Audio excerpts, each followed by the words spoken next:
Vamos lá, gente. Como falado no vídeo anterior, vamos falar aqui de História 1, o período da República Velha. História 1, aulas 21 a 25, que começa na página 2 e termina na página 57, se eu não me engano. Então vamos tentar adiantar nosso trabalho aqui, que temos muito a estudar. No capítulo 21, nós vamos falar basicamente desse período inicial da República Oligárquica, esse período em que o poder, a presidência da República já estava sendo ocupada por governadores já civis, né, por presidentes civis, e é um período que tem algumas perturbações internas, algumas revoltas internas da população, e que nós veremos aqui, não página a página, mas vamos dar uma olhada aqui para a gente adiantar o nosso trabalho.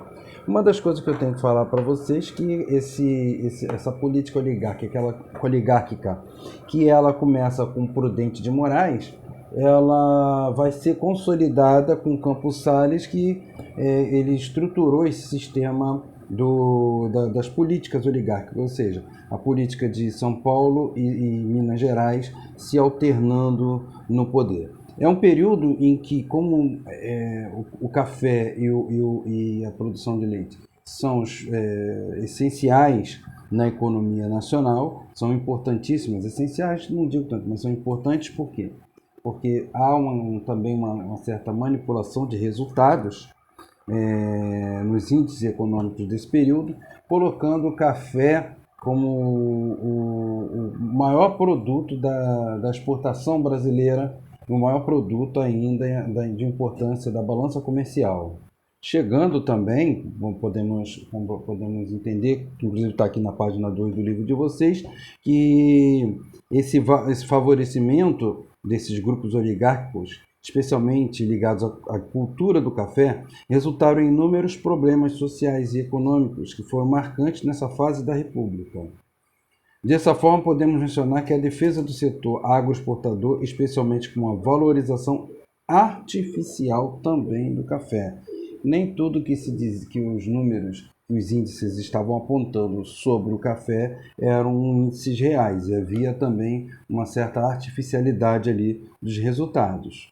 É um período também muito em relação à política e em relação ao povo, conhecido como o período do voto de cabresto, que você tinha ali esse coronel, esse dono das grandes regiões produtoras agrícolas, eles comandando a vontade da população, lembrando que o voto era aberto, não era um voto secreto como é hoje, o voto era revelado publicamente, não se tinha um controle tecnológico suficiente para saber quantas andava o número de eleitores, então havia todo um sistema voltado para a corrupção.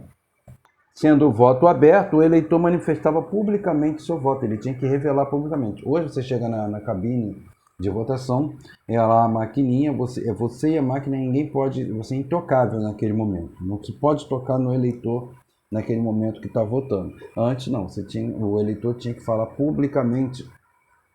E aí o problema é, como é que ele vai revelar se ele vota num candidato C, D ou E, se o coronel da área está apoiando um candidato A?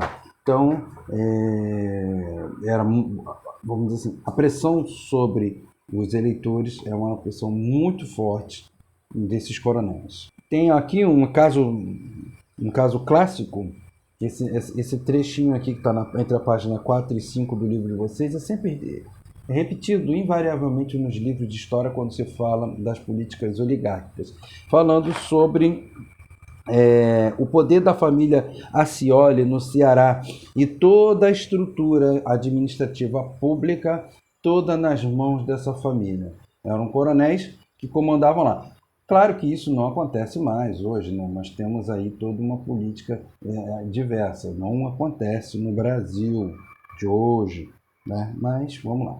Então, nesse período de trocas de governantes, você vai ter de 1898 a 1902 o governo de Campos Salles, que ele faz empréstimos internacionais para equilibrar a conta brasileira, e logo depois entra Rodrigues Alves, que tem uma política basicamente de reformulação do Rio de Janeiro.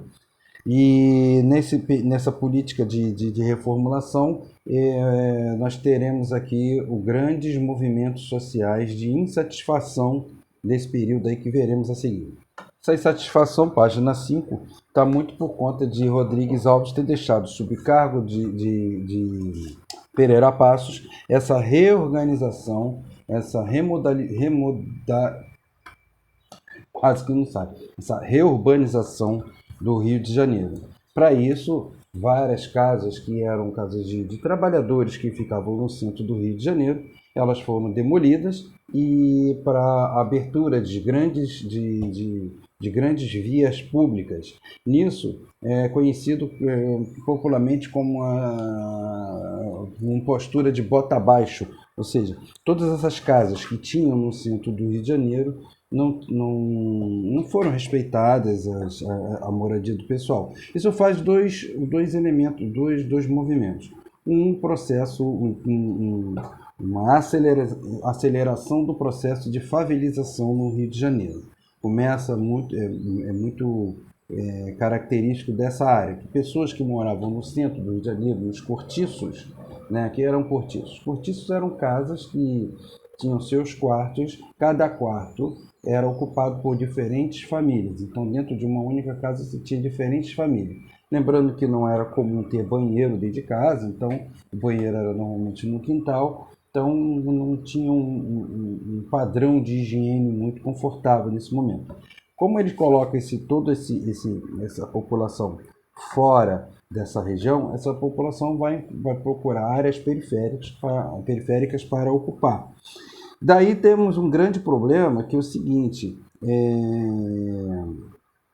você vai observar que o acúmulo de pessoas muito grande em regiões periféricas, sem um cuidado, sem uma preocupação urbanística, fez gerar grandes problemas de ordem de saúde pública. Vocês vão encontrar essa informação na página 6, falando sobre a revolta da vacina. Revolta da vacina porque para fazer algum tipo de controle das doenças existentes, passaram a existir, né, no Rio de Janeiro nesse momento, houve a necessidade de vacinação em massa. O problema é que não havia o respeito às questões individuais, aos direitos individuais da população, fazendo com que o cuidado da saúde dessa população ficasse a cargo de Oswaldo Cruz e que ele, vamos dizer assim, as pessoas começaram a desconfiar do conteúdo das vacinas, do pessoal que aplicava as vacinas, como eles abordavam a população, a ponto dessa população insatisfeitas gerar uma revolta que foi chamada Revolta da Vacina, em 1904.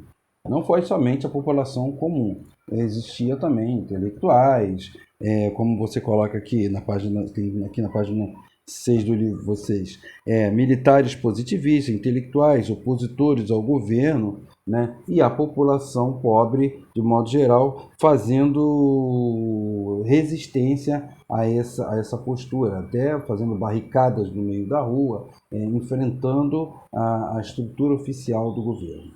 Uma das medidas utilizadas, adotadas nessa época da política, para minimizar os efeitos danosos das doenças que existiam ali no momento, era, por exemplo, a compra de ratos em áreas de grande pobreza.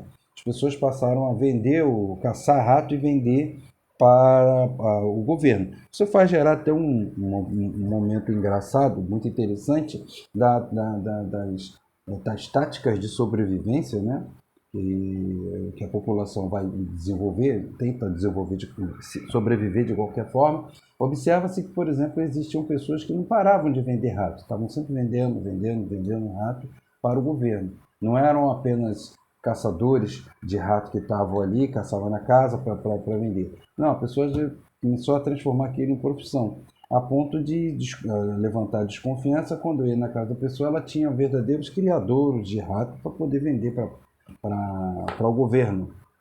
Entre as páginas 6 e 7, nós temos aqui a incorporação do Acre, porque o Acre originalmente pertencia à Bolívia, porém essa região do Acre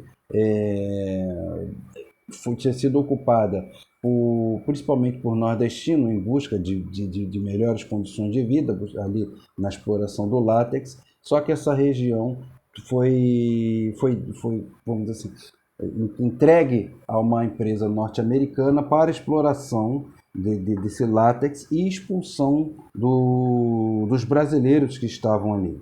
Claro que essa galera do Brasil que estava ali, que não era oficial, porque aquele território não pertencia ao Brasil, essa galera fez grande reação, e aí nós tivemos a entrada do Barão de Rio Branco nessa negociação que o Acre, que vocês conhecem hoje, ele que originalmente não pertencia ao Brasil, ele foi comprado se eu não me engano, por 2 milhões de libras esterlinas, comprado da Bolívia e aí sim anexado oficialmente ao Estado brasileiro, o Acre.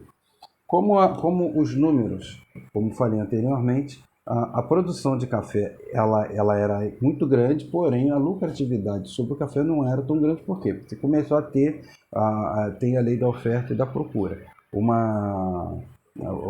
Quanto mais oferta se tem de um produto, menor o preço dele. Então, em 1906, está na página 7 do livro de vocês, vai encontrar o chamado Convênio de Taubaté, que era o quê? Era a recompra desse café através das economias do Estado. O produtor de café, ao invés de diminuir a sua produção para ter uma valorização, ele continuava produzindo no mesmo volume, porém aquele excedente que poderia diminuir a margem de lucro do produtor de café, ele seria comprado pelo Estado e a preços normais e para manter o lucro. Mas por que faziam isso? Simples, porque quem produzia o café era o mesmo grupo que estava liderando a política nacional. Ainda fazendo um paralelo entre população e sociedade e economia, nós temos aqui um problema seríssimo, tivemos aqui, é que essa população negra pobre, abandonada, ela era, vamos dizer, captada pela Marinha, não toda, mas as crianças eram levadas, muitas crianças foram levadas pelos quadros da Marinha para servirem ao Brasil. Levando em consideração que as práticas escravocratas não foram abolidas de todo dentro da Marinha.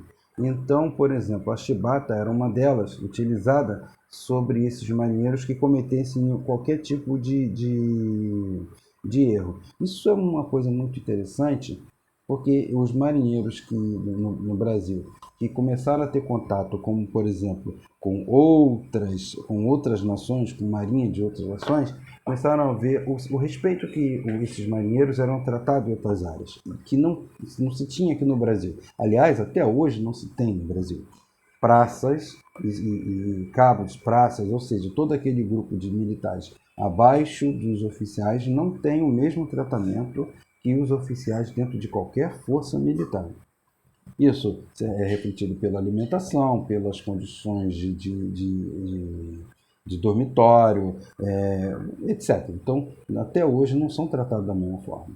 Portanto, aí começa aqui uma fase muito interessante, que está na página 8 de vocês. Eu não estou falando de governo a governo, que isso aí vocês vão procurar. Estou falando dos fatos mais marcantes que são utilizados, são chamados nas provas.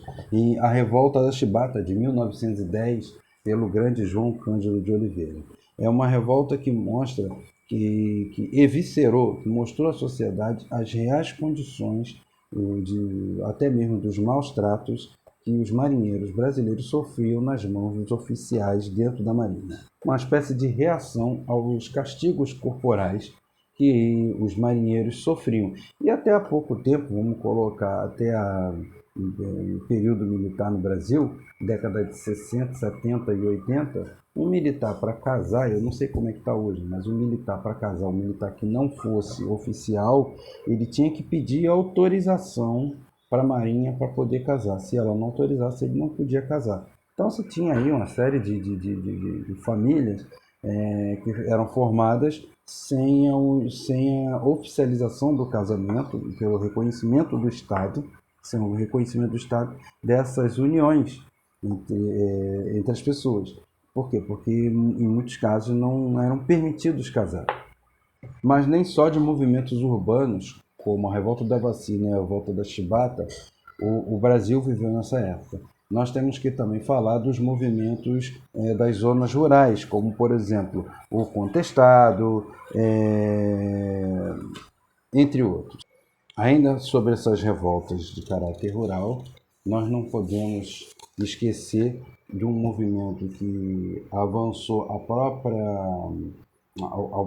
própria essência da política oligárquica, o próprio tempo da política oligárquica, que foi também o movimento do cangaço, muito importante para se entender o Brasil dessa época.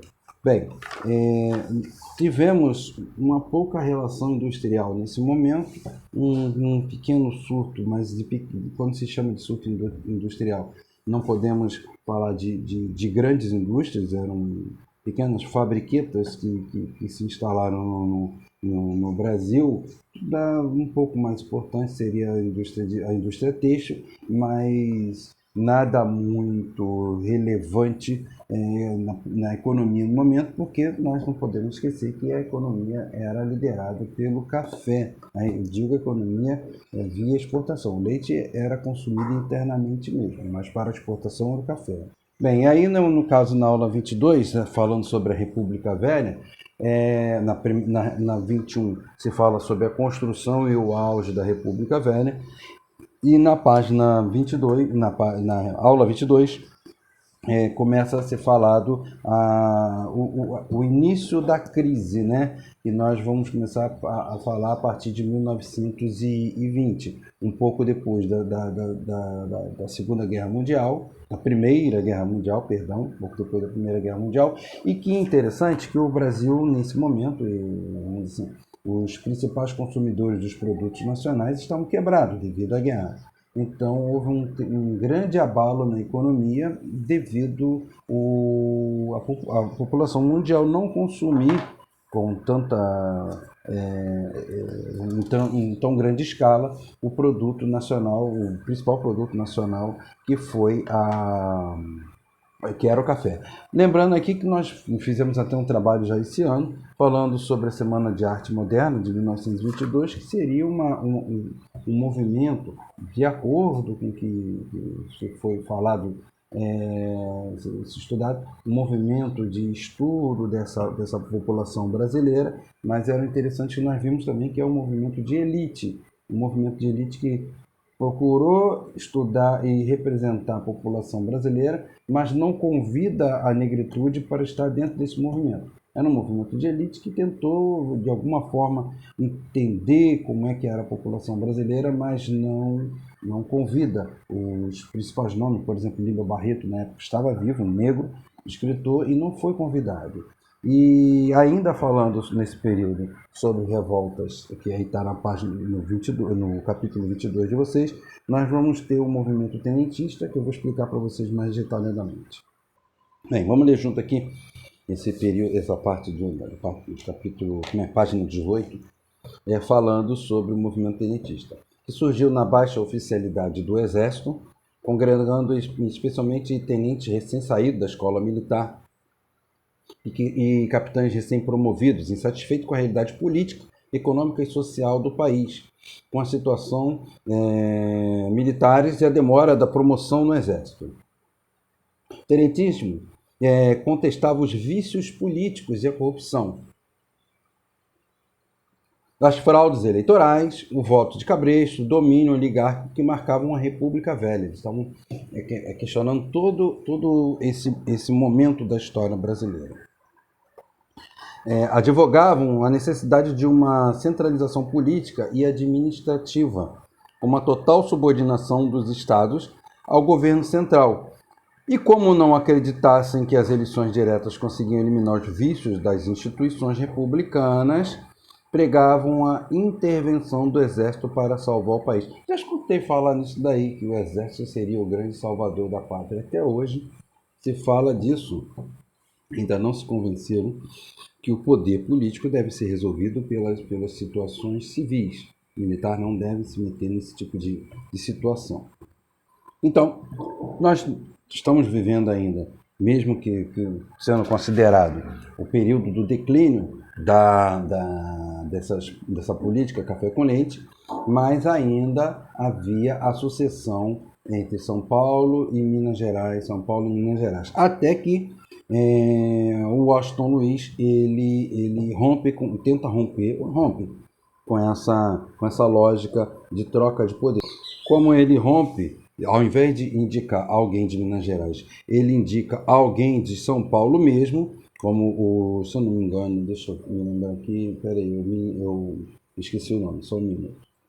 Júlio Prestes, ele indica, essa indicação vai fazer surgir uma revolta entre os candidatos de Minas Gerais que vão procurar outras praças de poder para poder apoiar e serem apoiados a candidatura à presidência da República.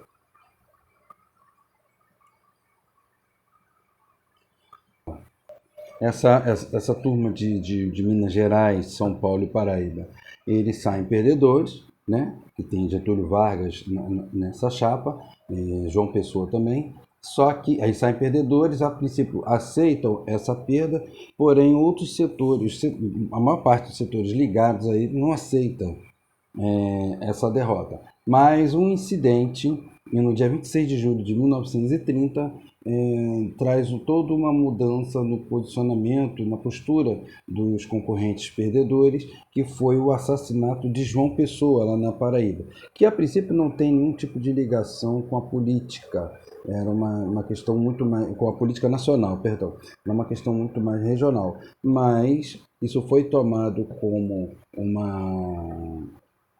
vamos dizer, expandido para a política nacional sob um pretexto para a tomada de poder em 1930. Daí Getúlio Vargas, aliado a setores militares e insatisfeitos, eles tomam o poder e colocam Getúlio Vargas em 1930 no poder. No poder, aí, aula 23, Getúlio Vargas é dividido em 3 fases o governo de Getúlio Vargas. Nós temos aí o governo provisório, que vai de 1930 a 34. Provisório por quê? Porque ele não tinha sido eleito, ele foi colocado ali na administração central por um grupo apoiado por um grupo. Depois ele passa a ter o poder constitucional, porque ele convoca a Constituinte, rompendo com a Constituição anterior, e nessa Constituinte ele é dado o poder a ele. E a terceira fase é a fase do Estado Novo, quando ele dá um golpe no Brasil, e ele, se utilizando daquilo que nós conhecemos hoje como fake news, ele implanta o terror na mente dos brasileiros através de um plano chamado Plano Cohen, e ele diz que os comunistas, ele dizia na época, que os comunistas estavam preparados para invadir o Brasil, e colocando todo o terror na mentalidade dos brasileiros. E ele se apresentou como o grande salvador da pátria neste momento. A população aceita e ele toma o poder e passa a se comportar como um grande ditador dentro do Brasil. Muito próximo o comportamento dele ditatorial, muito próximo do que nós conhecemos como estados totalitários, que estudamos na unidade anterior. Mas Getúlio Vargas ele não governa nesse período sem oposição. A primeira oposição que existiu foi em São Paulo, em 1932, que vocês vão observar na página 27, falando sobre a Revolução Constitucionalista. Revolução foi essa. São Paulo, quando Getúlio Vargas assumiu o poder, ele coloca dentro de cada estado interventores, o que era chamado de os governadores que vocês conhecem hoje, eram interventores que eram homens de confiança de Getúlio Vargas. São Paulo não aceitou o interventor que foi colocado, eles aceitavam o interventor desde que eles indicassem o próprio interventor. E eles tiveram, vamos dizer assim, foi São Paulo, uma luta de São Paulo contra o Brasil todo. E claro que São Paulo sai perdedor, mas do ponto de vista bélico, porém do ponto de vista político, ele sai ganhador porque ele consegue com que o interventor de São Paulo seja alguém indicado pelos próprios paulistas. Eu vou parar por aqui. Então eu fiz uma leitura dinâmica, é o nome disso aqui, mas do assunto que vocês conhecem, falando sobre as aulas 21, 22 e 23. E daqui a eu volto no próximo vídeo falando sobre a aula 24 e 25 sobre o Estado Novo, um período que Getúlio Vargas ele se comporta como um ditador.